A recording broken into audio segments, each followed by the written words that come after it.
Hey guys, happy Friday. I hope everyone's had a good week so far. We just have one more day left, and then it's the weekend, which means you won't see my videos for a couple days. So there you go. Before we start reading our I Survived book and talking about today's lesson, just real quick, April is known as Poetry Month. So it kind of every month seems to kind of have a theme.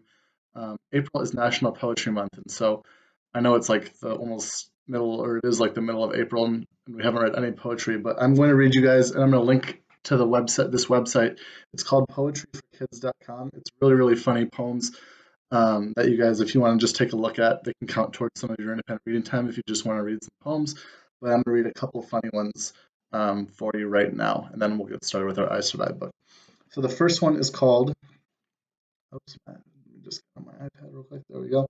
It's called We Are Running Out of Toilet Paper. That's kind of fitting for this whole quarantine thing. So it says, We're running out of toilet paper, paper towels too. We haven't got much Kleenex left. I'm not sure what we'll do. We tried to buy some yesterday. We went to every shelf, but all the shelves were barren from the bottom to the top. We called our friends to see if they had extra we could borrow, but they said they have just enough to last until tomorrow. Our roll is almost empty now, a solitary square. It's hanging on the holder and it's way too small to share. I hope we find some paper soon or other kinds of wipers. If not, I'm told we'll have to use my baby brother's diapers. Ooh, gross. So that's the first one. The second one is called Xbox Xbox, and it's Xbox Xbox in parentheses a love poem. Xbox Xbox, you're the one for me. I also love my 3DS and my Nintendo Wii. GameCube, Game Boy, Apple iPod Touch. I never thought that I would ever be in love so much. Pac-Man, Sonic, Mario, and Link. Your names are etched inside my mind in everlasting ink. Run, jump, flip, hang, double jump, and climb. That's all I want to do with every second of my time. This is true love. Yes, it's plain to see. Xbox, Xbox, will you marry me? So kind of odd, but kind of funny poems. So if you're into poetry, I'll link the website into today's lesson, but it's just poetry and the number 4kids.com. There's like a ton of them that you can look at. Okay, today's chapter is, we're just going to read one because it's a little bit longer. So um, we will get started with chapter 13.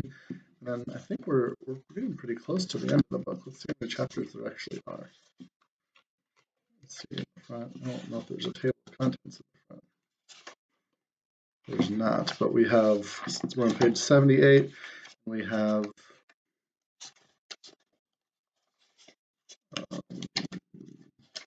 this is a very exciting video so far right now. There's like the next book is in the back. Oh my gosh. Come on, Mr. Smith. We have like 15 more pages left. So there we go. That took a long time. Sorry. Okay, chapter 13. Carmen was getting stronger, but doctors worried about the wound on her leg. They told her she needed to stay in the hospital at least another week. Carmen was tired of lying in bed, but at least she wasn't lonely. Mrs. Grasso came every day with a feast of pasta or lasagna. Mrs. Ortelli brought boxes of cream-filled cannoli and crunchy biscotti she shared with the nurses. Frankie brought his baseball cards. Teresa and Marie sat on Carmen's bed, braiding her hair over and over. Mr. Lawrence brought books. Carmen missed Mr. Vita. He still wasn't back from Connecticut, but Mr. Paulo stopped by one day. You have a visitor, Mr. Paulo said, but she had to wait outside. He helped Carmen out of his bed and to the window. And there, tied up in front of the hospital, was Rosie. We found her near the stable, Mr. Paulo said, or what was left of the stable. It had been destroyed, along with the fire department and almost every other building around that part of the waterfront. Carmen couldn't imagine how upset Mr. Vita would be, but at least his other horses were all safe. They'd been far from the north end when the flood happened, and now Carmen could see for herself that Rosie was in one piece. The cut on her neck is healing up fine, Mr. Paulo said. Carmen opened the window. It's good to see you, girl, Carmen called out to Rosie, waving. The horse's ears perked up. She let out a loud, happy whinny. Tears sprang into Carmen's eyes, and not only from the relief of seeing Rosie unhurt. Carmen realized she'd probably never ride Rosie again, because not only would she be leaving the hospital soon, she'd also be leaving America. Nobody had mentioned that Carmen was going back to Italy, but someone would soon. Carmen was sure. Mrs. Grasso had probably already packed Carmen's clothes. Carmen shut the window, forcing those thoughts out of her mind. She had to focus on getting better right now. Of all the people who came to visit, it was Mr. Tony. It was Tony she looked forward to seeing the most. Tony told Carmen what happened after they were separated. His ride on the broken wagon had been short. He'd been swept out to Commercial Street, where the river of molasses became shallower and shallower. He'd sloshed his way out and wandered around in a daze. It was terrible, he told Carmen, his face darkening, his voice dropping down to a whisper. The bodies, bent and broken, so covered with molasses that he couldn't tell if they were men or women. People crying in pain. Injured horses. Their mothers screaming for their children. Police everywhere. Mrs. Grasso was already looking for him, searching frantically. She'd found him pretty quickly. And we were looking for you, Tony told Carmen, his lip quivering. Mrs. Grasso had gone to the Haymarket Relief Station, a small hospital near the north end. That's where the dead were laid out. Men who'd been working around the waterfront, a woman who lived in a house along Commercial Street, two 10-year-old children who'd been near the tank, but not Carmen. More than 150 people had been hurt, carried away by the river of molasses, trapped in crushed buildings, struck by flying metal when the tank exploded. One man was blasted all the way into Boston Harbor. Injured people were in hospitals all across the city. It was 3 days before Mr. Grasso finally found Carmen at Boston City Hospital in the South End. Tony told Carmen something else that shocked her, what the molasses company was saying about why the tank broke apart. They say someone put a bomb in the tank. Carmen had sat up in bed. Those liars, she exclaimed, her voice so furiously loud a nurse had to peek in and shush her. But she couldn't believe it. Everyone in the North End knew why the tank shuddered, because it wasn't built right. Even little kids knew that. The tank had leaked from the moment it was built. Don't worry, Tony had said to her. Nobody believes them. On her last night in the hospital, Carmen barely slept. Every time she drifted off, she'd fall into a nightmare. She kept reliving the moment when the wagon almost flipped, when she was drowning in the sticky darkness, when she heard Papa's voice calling to her. And now Papa's voice echoed through her mind again. Hold on, hold on, hold on. Why was she still hearing all these words? Carmen was safe now. Nobody was going to sweep her away. But Papa's voice only got louder. Hold on, hold on.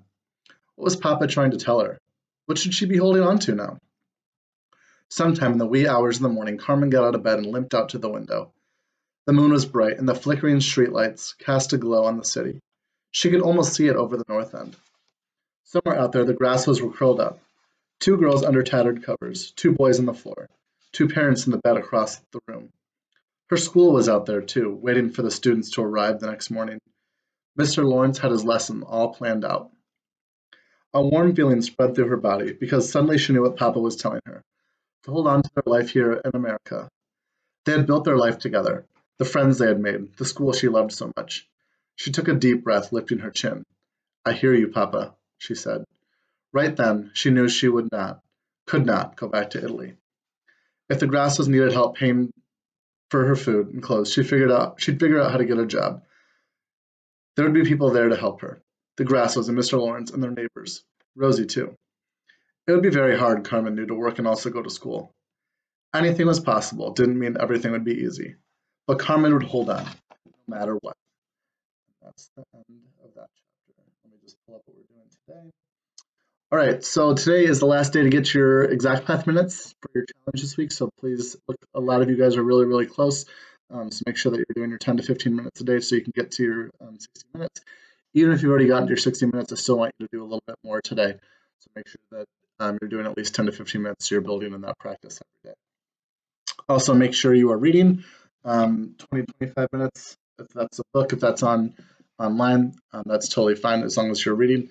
And then your assignment today for Friday is going to be a reading response. Okay, and this is something that we did a few weeks ago where there's a few different or 5 different options, and I'll go over them really, really quickly, and I'll also type them up, and they'll be in Google Classroom. The first one is you're going to write a summary. So if you only have to do one of these. So last time a lot of you were confused if you have to do all of them, just pick one. So you're going to write a summary. You're going to make a prediction. So decide what you think. If you're in the middle of a story, decide what you think is going to happen next. Obviously, we're not going to use that one if you've finished the book or have read it before. You're going to ask questions. So we have our what did it mean when, why did the character, so kind of our who, what, where, when, why questions that you can talk about. You're going to make a connection that can be a text to self, that can be a text to text, or it can be a text to world. So those 3 different options. Or you can talk about what you're visualizing. So again, the 5 things that you can choose from. You can write a summary, you can make a prediction, you can ask questions, not just like one question, make a connection, or you can visualize. And so I'll type those up with more detail into today's daily plan in Google Classroom so you can look at that. Okay, have an awesome weekend. I'll see you guys when we do our Zoom today. But for those of you that I don't see on Zoom, have an awesome weekend, and I will see you with a new video on Monday. It's going to look a little bit different because we're going to switch up our lessons a little bit. So I'll still be reading to you, and there'll still be assignments, but the assignments will be a little bit different. So they're not going to be the same exact thing we've been doing the last 3 weeks. Mondays will look a little bit different. It's going to involve watching a couple of videos that you're going to have to watch, and then I think maybe reading an article, but I might say that until Tuesday. There's definitely going to be some things in Google Classroom that you'll still be doing. So again, I'll still make a video every day, and we'll still use Google Classroom every day, but it'll just look a little bit different. Okay, have an awesome weekend, and I will see you all on Monday. Bye.